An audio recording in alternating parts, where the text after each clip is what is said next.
తద్గురుభ్యో నమ. శ్రీమాత్రే నమ. ఇప్పుడు మనం చెప్పుకోబోయే వాళ్ళు జీవితంలో ఎప్పుడో ఒకప్పుడు గొప్ప అదృష్టవంతులు అవుతారు. సోమవారం శుక్రవారం జన్మించిన వాళ్ళు వ్యాపారంలో అభివృద్ధి సాధిస్తారు, జీవితంలో ఉన్నత స్థాయిలోకి వెళ్తారు. బుధవారం జన్మించిన వాళ్ళు మేధావులుగా ఉంటారు, వాళ్ళు కూడా ఏదో ఒక రోజు అదృష్టాన్ని తెచ్చుకొస్తారు.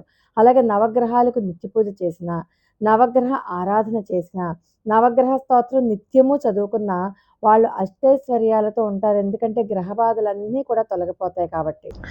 అలాగే ఇతరులను నొప్పించకుండా మాట్లాడేవారు, శాంతియుతంగా ఉండేవాళ్ళు కూడా జీవితంలో అదృష్టవంతులుగా ఉంటారు. ఎప్పుడూ ఒంటరిగా ఉండేవాళ్ళు, డిప్రెషన్తో ఒంటరిగా కాదు, ఎప్పుడూ ఆలోచిస్తూ ఒంటరిగా ఉన్న వాళ్ళు కూడా జీవితంలో అత్యున్నత స్థాయికి ఎదుగుతారు. దానగుణం కలిగిన వాళ్ళు ఎవరు ఊహించిన విధంగా ఇతరుల అంచనాలను తలకిందులయ్యే విధంగా ఉన్నట్టుండి ఒక్కసారి ఐశ్వర్యవంతులు అవుతారు.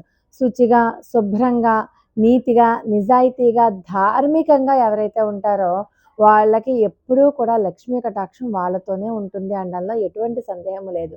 శ్రీమాత్రే నమః.